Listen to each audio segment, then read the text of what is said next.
Scorpio energy is hella mysterious, isn't it? Like, the minute that you think you have a Scorpio figured out is the minute you realize that you really don't. They are sexy, they're sultry, they're deep, they're substantive. I like to think of Scorpio energy as like quicksand energy. And I mean no shade with that. I mean that in the best way possible because once a Scorpio has you in their grasp, it's like they are just bringing you down, and not down into a bad place, but down into the depths where it is mysterious, but it's also very exciting. Scorpio energy is very exciting. It's transformational at its best, and it is at its worst obsessive, crazy, possessive, right? But just like every other zodiac sign, there's so much more than meets the eye. Now, this is my rising sign series, so we're talking specifically about Scorpio rising. However, we clearly have to talk about Scorpio energy. And Scorpio energy is a lot more than meets the eye. It's deep, deeper than most people want to go. And when we're talking about Scorpio rising, we are talking about people who appear in that Scorpio energy signature, right? These are people who, when you meet them, they're mysterious. They have a magnetism that you just can't put your finger on. They can reel you in without you even noticing, right? Again, Scorpio, hella mysterious. However, it's interesting how with rising signs, the energy plays out in different areas of our lives. Like, I bet you wouldn't believe that for all of the sexy, sultry, substantive energy that Scorpio has, they typically don't exude any of that in their partnerships, like marriages or committed relationships. They can also be hella bossy, especially when it comes to work. And when it comes to family, they can be kind of weird and out there. Like I said, it's so much more than meets the eye. So in this video, I will be discussing everything you need to know about Scorpio rising in your natal chart. So stick around. You definitely don't want to miss this.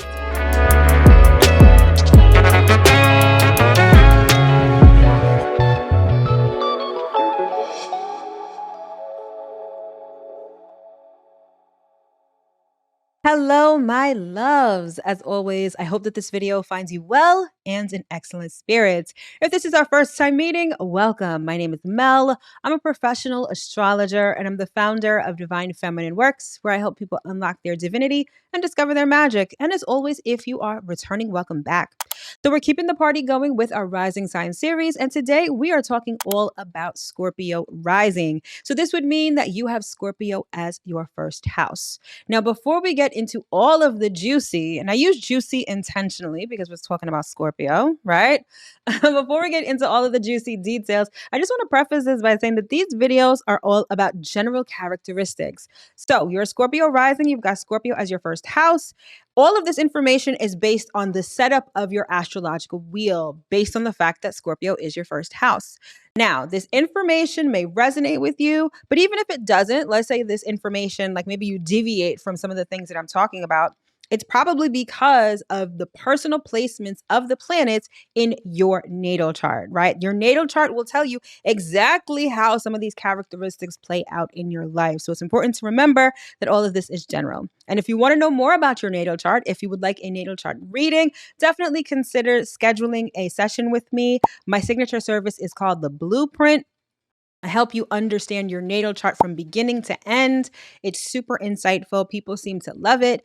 If you are interested, the link will be in the description box below and tagged to this video. All right, so without further ado, let's get into Scorpio rising. All right, so first things first, let's cover the basics. Let's talk about what rising signs represent and what rising signs even are. So first, rising signs are part of your big three, namely your sun, your moon, and your rising signs. So together, these three signs form the basis of your personality. They form the basis of who you are. Think of your big three as like a three-faced diamond. All right, so we begin with the sun sign. This is the sign that most people are familiar with. And your sun sign represents everything that makes you you. Your personality, your ego, and your outward expression are all represented by your sun sign. The sun shines and your sun sign shows how you shine. Try to say that 10 times fast, right? It's all about outward expression and your outer world. It's how you express yourself. Okay. By contrast, we have our moon sign, and our moon sign is pretty much the opposite of our sun sign. Whereas our sun sign represents our outer world and our outward expression, our moon sign represents our inner world and our inner expression. It governs our feelings, our emotions, and our subconscious. So we have like this polarity between our sun sign and our moon sign. Then we throw our rising sign into the mix, and our rising sign represents how the world sees us. Now, on the one hand, you have your sun and your moon sign, which are very subjective energies. It's how you express yourself in the world and how you feel about things. Whereas your rising sign is more objective because it's how the world perceives you. It's the billboard, it's the sign that you carry around that people first see. Now, your rising sign is your first house, and your first house is the house of self. So, everyone that has the same rising sign typically shares certain physical characteristics. And that's probably where some of the similarities end. However, everyone who is a Leo rising may have great hair, or people who are Pisces rising may have really delicate looking feet, right? Those are the sort of generalizations I was talking about before. Regardless, your rising sign represents how the world sees you objectively. And sometimes that's why people may not vibe with their rising sign, because they may have a sun sign and or a moon sign that's almost incompatible with their rising sign. But nonetheless, how we show up in the world and how others perceive us has everything to do with your rising sign. So, what even is a rising sign? Because everyone knows what their sun sign is. People are somewhat familiar with their moon sign, right? Both of those signs really depend on the day that you were born.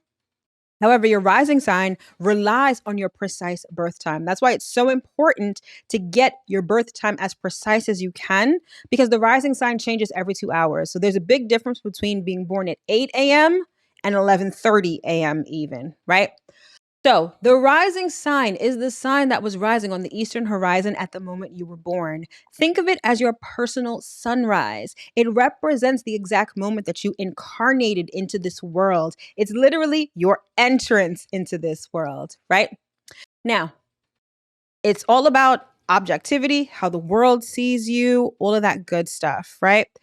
But there's one specific thing that I want to mention that I don't hear a lot of people talking about. And you'll hear people use the word rising sign and ascendant interchangeably.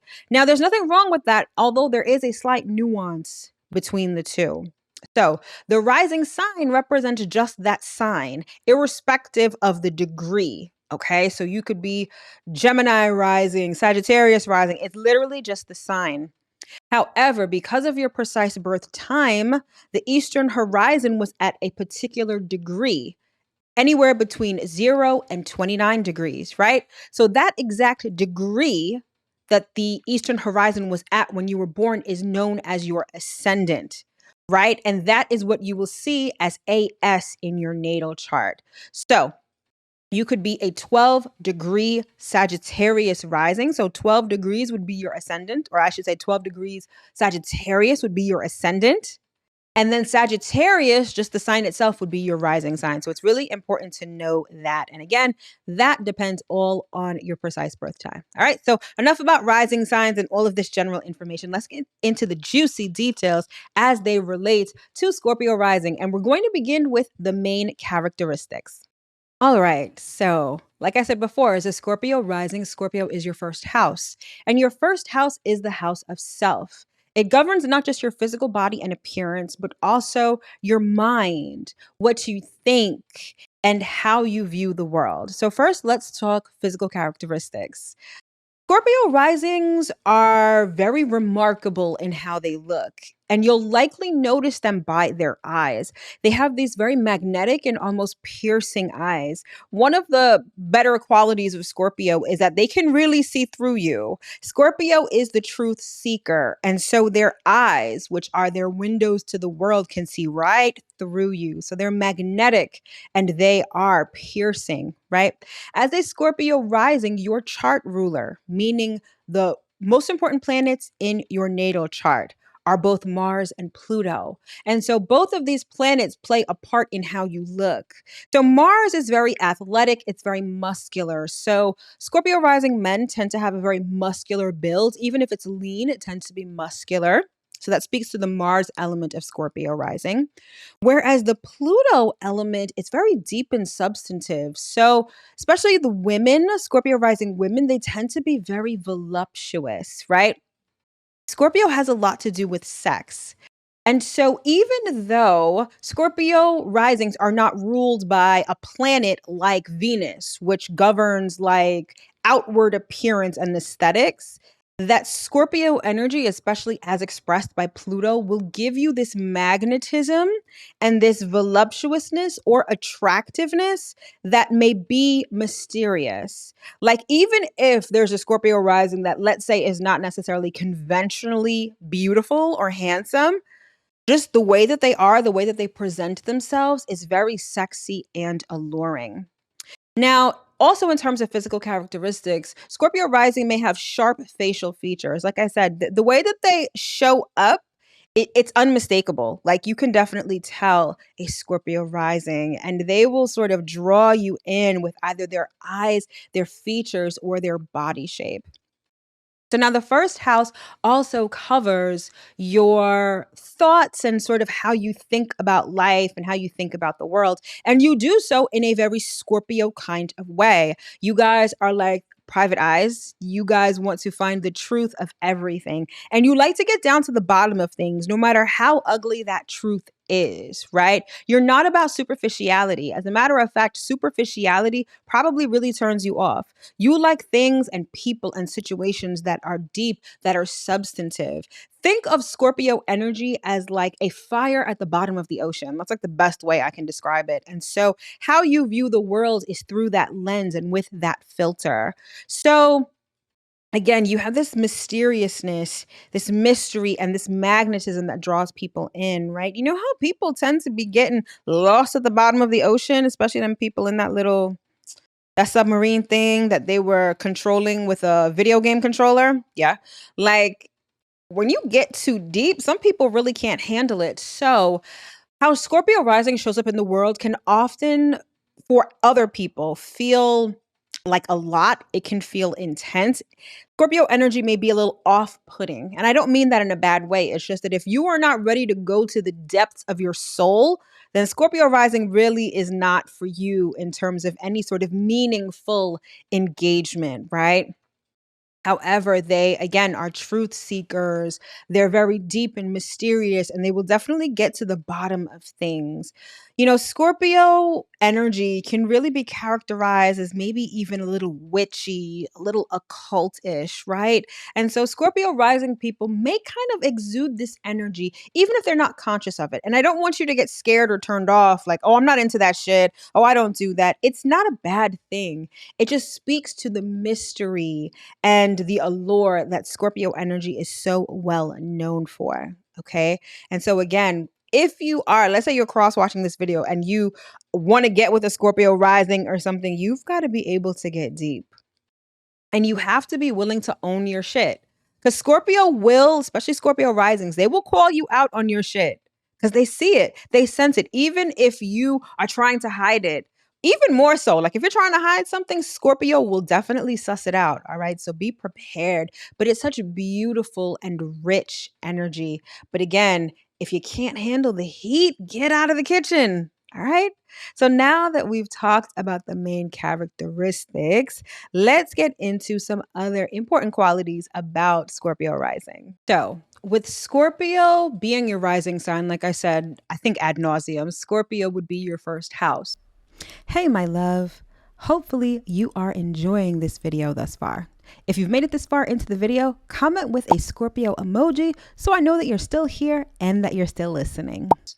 So, the characteristics of a Scorpio rising really depends on the signs that occupy the houses in your natal chart. So, Scorpio is your first house with your appearance, how you show up in the world, all that other stuff. And every other house will tell you what the rest of your life is like, really. So, the things that most people want to know about are money, career, love, those kind of things, right? So, let's get into all of that information. So, let's start with something else. Let's start with family. So, your fourth house is what governs your family. Okay. And so, whatever sign occupies your fourth house will let you know what your family life is like. And so, as a Scorpio rising, your fourth house is Aquarius. So, when it comes to family, you guys may be the oddball out. You guys may be very innovative, inventive, a little quirky, or maybe you come from a family that's a little quirky. Now, the fourth house covers mothering, motherhood, lineage, all of that stuff. So maybe you have a unique relationship with your mother, maybe even your grandmother, or maybe you tend to be a mother that's a little quirky and a little out there. Even when it comes to your living situation, right? Where you live, where you choose to live, or even the type of house that you have, you may want something that's ultra tech, like a house that's like teched out, or just a house that's really in a weird location or just has weird things in it. Your style at home, needless to say, is very eclectic. All right.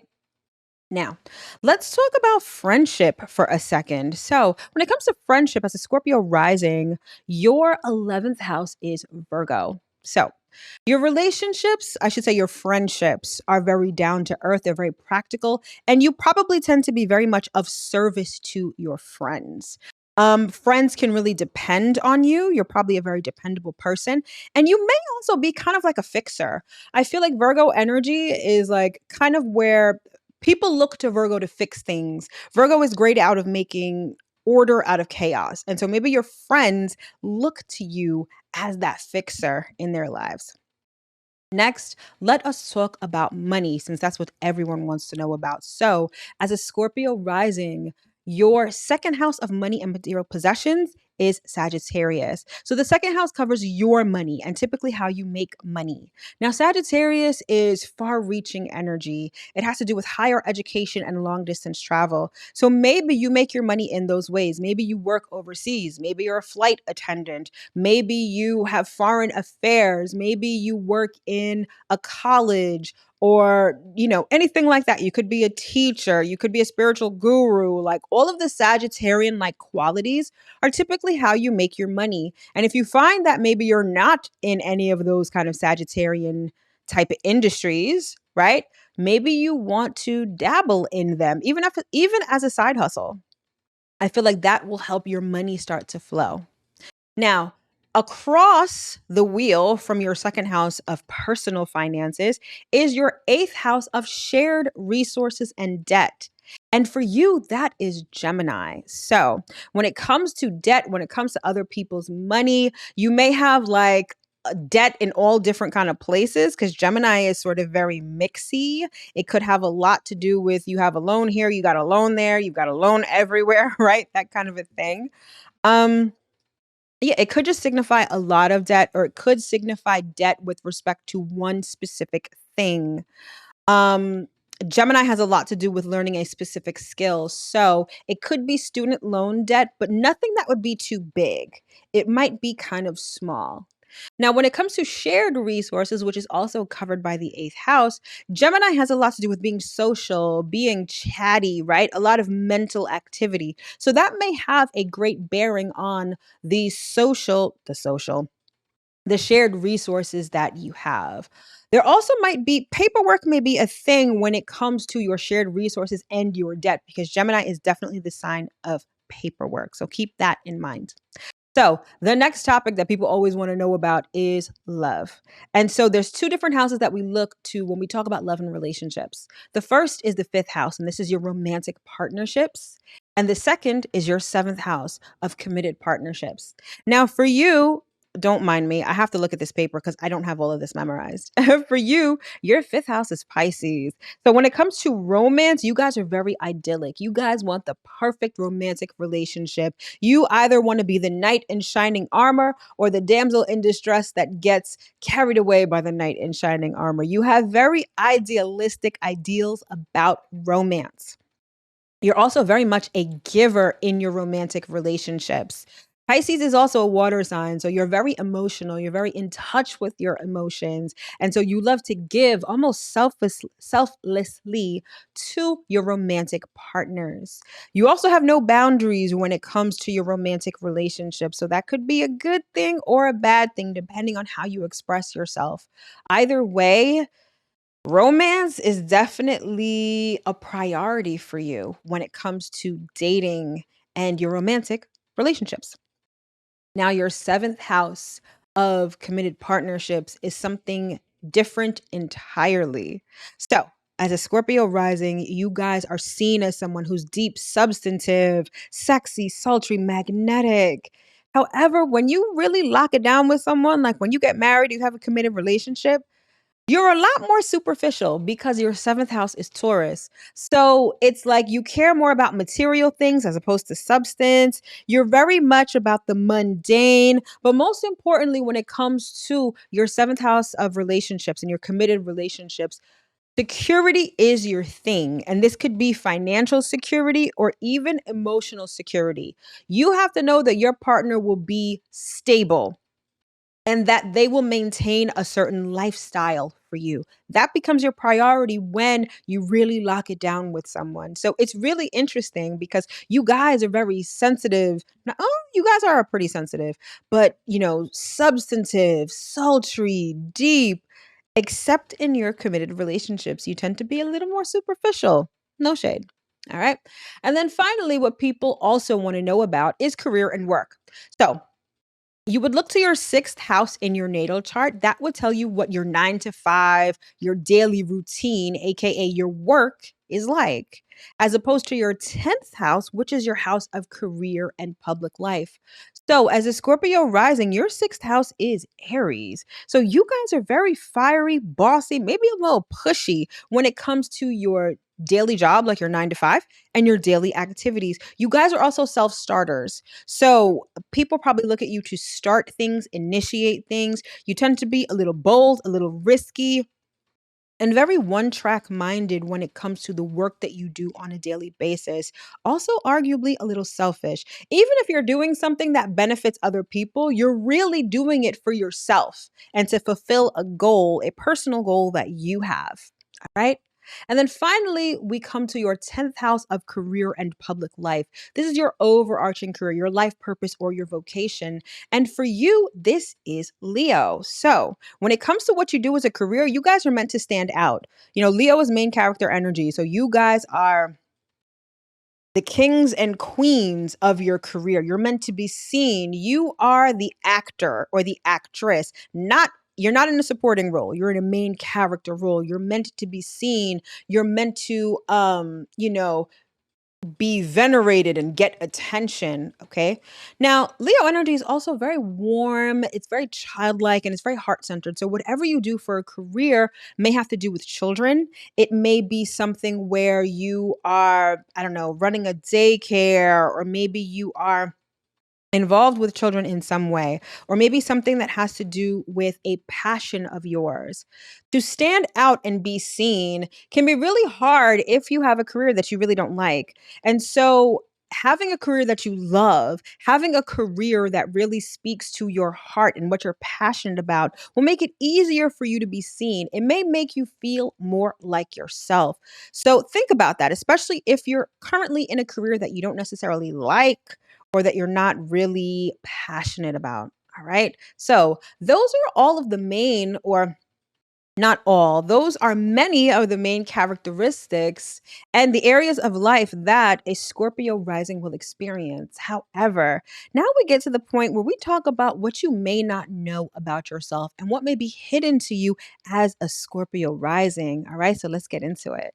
So remember before when I was talking about the big three and I was talking about, I had you think of it as a 3 multifaceted diamond.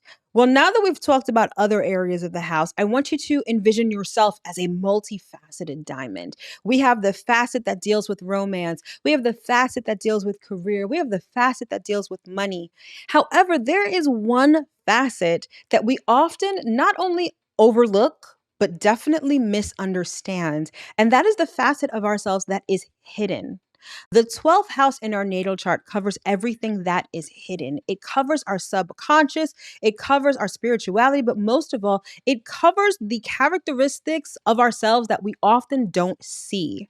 And it's really interesting because your 12th house, the energy of the 12th house is usually so foreign to you, right? I'm a Taurus rising and Aries is my 12th house. And when I say I'm so unfamiliar with Aries energy, I am not kidding. Like it's so foreign to me.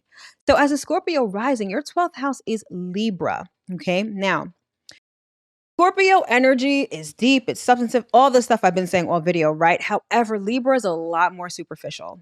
So, as deep as you guys are, and as deep as you guys come across, you guys definitely have a certain facet of you that is superficial. And I don't mean that in a bad way. There is room for everything in this universe, whether it's superficiality, attention seeking. There is a place and a time for all of those things. So never think that those qualities are bad by any means. It's just interesting because Scorpio likes the truth of a situation, no matter how dirty, how ugly it is. Scorpio wants the essence of something. Libra doesn't. Libra wants shit that looks good. That's a good aesthetic. Libra's all about peacekeeping and harmony. Scorpio energy is very much disruptive. Scorpio, especially as it is expressed by Pluto, is about destruction. It's about death, rebirth, and transformation. Scorpio is the phoenix that rises from the ashes. Meanwhile, Libra is very much about peacekeeping. Libra will sometimes evade the truth in order to keep the peace. And at your core, and what's hidden from you is exactly those Libra qualities. And again, it's not to say that it's bad, it's just that facet of you that you don't understand. Now, because the 12th house covers our subconscious, and whether you know this or not, it's your subconscious that plays out in real time, in real life. Your 3D is a projection of your subconscious. So, not only do you have this magnetism because of your Scorpio first house as expressed by Pluto, your 12th house is ruled by Venus, and Venus is also about attraction. So, even if people aren't attracted to you just because of your mystery, that underlying beauty and that underlying ability that you have to keep the peace and sort of exude beauty in our world is also what attracts people to you. Underneath it all, you guys are great mediators. You're great friends. You're quite social. You're everything that Libra is. So I always tell people you should definitely take the time to get acquainted with your 12th house sign because things in your life may be playing out according to your 12th house. And if you don't understand the energy of your 12th house, you likely don't understand the energy that's playing out in your life. So once we understand our 12th house energy, we understand ourselves and our world. In psychology speak, your 12th house often represents your shadow self. And your shadow self is not meant to be ignored. It's actually meant to be integrated into your light self, everything that you are conscious about. And trust and believe, Scorpio energy is very comfortable with that dark side, right? That's what people see when they first encounter you. But understand that your dark side has a little bit of light to it because Libra is your 12th house. And you like the attention, you like a good aesthetic, you like to keep the peace. You're a really good friend and you're very relationship oriented on the low. So never deny these qualities about yourself. Again, your 12th house is the house that you really want to get comfortable with. Once you get comfortable with it and understand the energy, your reality will make a lot more sense to you. All right, my loves. So that concludes this video on Scorpio Rising. I sincerely hope that you were able to get at least one important piece of information that you can use going forward. So in the coming weeks, because I'm sort of winding down this Rising Sign series, I will be going into a different series. And the next series is going to be all about your moon sign. So if you haven't subscribed and set notifications, definitely do so you won't miss when I drop those videos in the future. So for information on all of my products and services, they are either tagged to the video or in the description box below. Thank you so much for tuning in, and I will see you in my next video. Take care.